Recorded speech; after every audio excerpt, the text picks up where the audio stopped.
In this video, we're going to cover the 3 constantly heard fears in the sales process, and more importantly, how you overcome these 3 fears. Hi, I'm Matt Elwell of the Elite Closing Academy, and in this video we're going to cover the top 3 fears that we hear all the time, my training centre, in my academy, and more importantly, how we overcome them. So if this is your first time here, then subscribe to the YouTube channel, and more importantly, ping the notification bell, and I will be genuinely honoured, call me old-fashioned, to get you a free training every Tuesday night at 5 PM. There's a lot of fear around sales, and that's absolutely fine.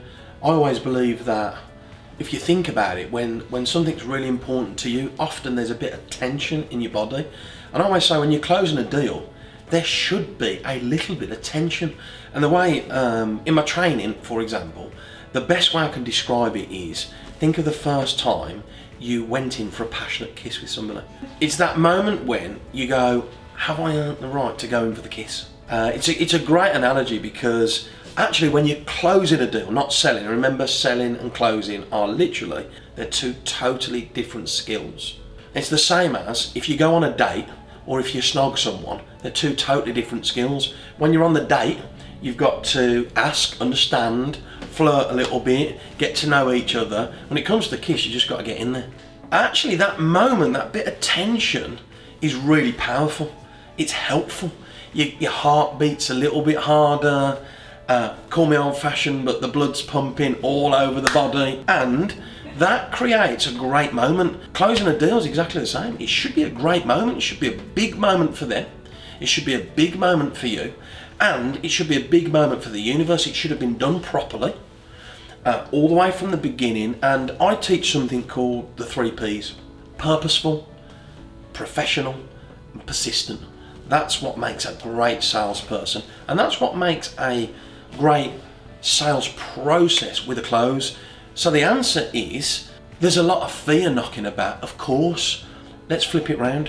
When you've got purposefulness, professionalism and persistency based on somebody needing what you do, somebody needing your product or service, and more importantly, if they don't get what you do, it's going to hurt them in some way, or it's going to affect their results in some way. When you're in that mindset, you feel more duty bound to overcome some shitty little fears that we may or may not have. And in fact, look, it's perfectly reasonable as a human to have some fear of rejection. My biggest love in life are people. What's my biggest fear? Rejection from people. So I often walk this tightrope of, I'm right at that moment when, like, it feels like it's going really well, but they might say no. And my advice is, when you're at that point, as long as you've followed purposefully the prospecting journey, as long as you've had a great date and been honest and open and transparent and real, then you've got to push through your fear and go in for the kiss. You've got to push through your fear of rejection and remind yourself, because you've understood your prospect, they've got pain, they need what you do, you trust each other, it's fairly urgent. If they don't handle it, or if they don't solve it, things are going to go wrong or get even worse, or not change for the better. So when you're in that mindset, if fear does expose itself or does rise, then I find that the best thing to do is to replace that hindering thought with something much more helpful, and push through and use the tension, like that passionate kiss, to your advantage. And that is a really powerful message to people out there who have a fear of sales. So let's take saying the wrong thing. The fear of saying the wrong thing is, again, totally natural, totally understandable. The first thing you can do is educate yourself. This is one of the things that I teach in my academies, what I teach now, is having a script, having a system to follow, having powerful questions that you can fall back on during a conversation. That all really helps. You see, uncertainty comes from being uncertain. So how do you combat uncertainty? Is Get certain in yourself. Have all the information about your product or service that you need. Be clear on what brought people towards you in the first place. Have a clear outcome whenever you're discussing your products, your services, whenever you're in a conversation. All of this is mindset stuff, and here's the answer. All of the fears come from within us, not from outside of us. And this is a choice, so you can educate yourself, you can train yourself, and by being prepared, by being clear, by having clarity, by believing in your product and service, when a fear comes, you can replace that natural fear with a much more helpful intention. And I believe having a helpful intention in sales is a game changer. And it all comes from certainty within ourselves. So just remember, fear comes from within, certainty comes from within. And if you think about what happens if I say the wrong thing, if you're going through that, then go to the nearest window, have a look outside and see if you can see, I'm saying the wrong thing, police. There's no one there other than yourself that judges whether you're saying the right thing or the wrong thing. If you're on a date, what's the wrong thing to say? Well, you don't know until you've said it. What's the right thing to say? You don't know until you've said it. Selling is exactly the same. It has to be natural. Just got to be yourself. And look, no one has ever said to me, like, what are you talking about? Shut up. That's horrible while I'm selling, because we're intelligent things, we're natural, when we're being ourselves, we're super sensitive to the other people. We're designed to understand information around us, not just black and white written information. We're affected by light, we're affected by sound, we're affected by movement. You've got to allow all this to come into play when you're selling. It's like, just trust yourself a little bit more, be natural, and you'll get it right. The point is, if you do make a mistake, and by the way, I've made 1,000 mistakes in my life. I do it all the time. Sorry, that was a rubbish question. Let me ask you a better one. And people are like, yeah, no problem. You say sorry to somebody. Look, I'll be honest, let me start again. I got that one wrong. Let me ask you a better question. I'll be all right. I teach a strategy. When somebody sort of says, I'd love to work with you, but I'm out. It's not the right time. You have a sort of an opportunity here to say, I understand it's not the right time. I get it's not the right time. And now we know it's not the right time. Let's pretend it was the right time. What's the first action we'd take if it was? There's another example of me making a choice internally. I can either fear that, do you know what, I'd love to, but it's not the right time, and go into fear and uncertainty, or I can use the future and creative thinking that doesn't exist through choice and skill and technique to get understanding of, like we've been talking all the way through, and now all of a sudden you've chucked in it's not the right time. Fine, it's not the right time. Let's pretend it was the right time. What do we do next? So this is all a choice from within that we can make. There's no right or wrong. There's no police judging how you congruently sell and prospect and serve and close. There are no police. You can't get arrested for getting back to people. You can't get arrested for talking about your product. You can't. It's actually not possible, in my view, to say something that's wrong, other than if you're bloody rude.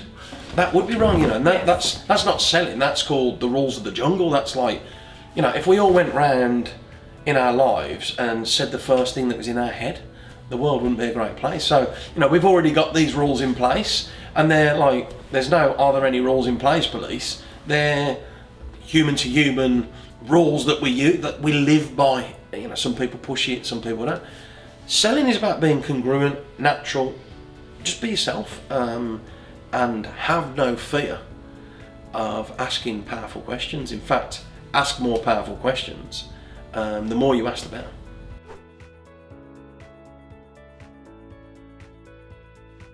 So again, I think it all depends on where we are on the prospect journey. So the question is, what happens when people say, oh, that's too expensive? The first thing I'd challenge, if you are dealing with somebody who's making a decision on money alone, you're going to have a lot of problems. We all know that the money side is an important part, but it's not the only part. It's about the result that people get. People pay for the result. Let me give an example. If I walked out this door right now and an aeroplane was going overhead and a wheel dropped off the aeroplane and landed on my leg and broke my leg, and it was a terrible break, let's hope it doesn't. It's possible. Highly unlikely, but possible. And it's a terrible break, and lovely people ring the ambulance, and the ambulance comes, And the man goes, oh, that looks bad, but we'll get you there. And they take me to the hospital, and they go, look, Mr. Elwell, we've got some great news, and we've got some not so great news. I'm like, what's the not so great news? And they go, let's give you the great news first. There's a bloke in here, the greatest leg surgeon in the world. He's here today. He can mend your leg. It's all cool. Like, by the way, if he doesn't, you could die. It's pretty bad. Like, you've even got an artery. Like, this is not good. So we need to get it mended. But the bloke that can mend it is here, so it's all good. The bad news is the NHS went bust this morning, and he wants £1 million. What am I going to do? What am I going to do? See, my situation's so bad that if I haven't got a spare million knocking about, I've got to go, right, well, I must mend my leg, otherwise I might die. So who else can I possibly involve to get the £1 million? What deal can I do? How could I possibly finance it? My brain straight away starts to think for possibilities. I start to create options because I must get my leg mended. So again, you go, if somebody's just buying on price, it's going to be painful. You got to go, look, I appreciate you feel it's more than you want to spend. So let me ask you a question. Let's throw money away. Other than money, give me 5 reasons why this is a good deal to you.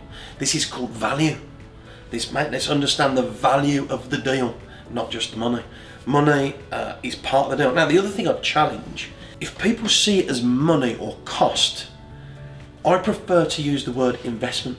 If you're investing in solving a problem, if you're investing in getting even better results than you're getting now, if you're investing in mending something or getting a result, you understand that there's a financial commitment, but you also understand that there is a psychological commitment, there is a spiritual commitment, there is a attitude commitment. You know, to get great results with other people, they need to do things differently than they were doing before. Otherwise they'll get the same result.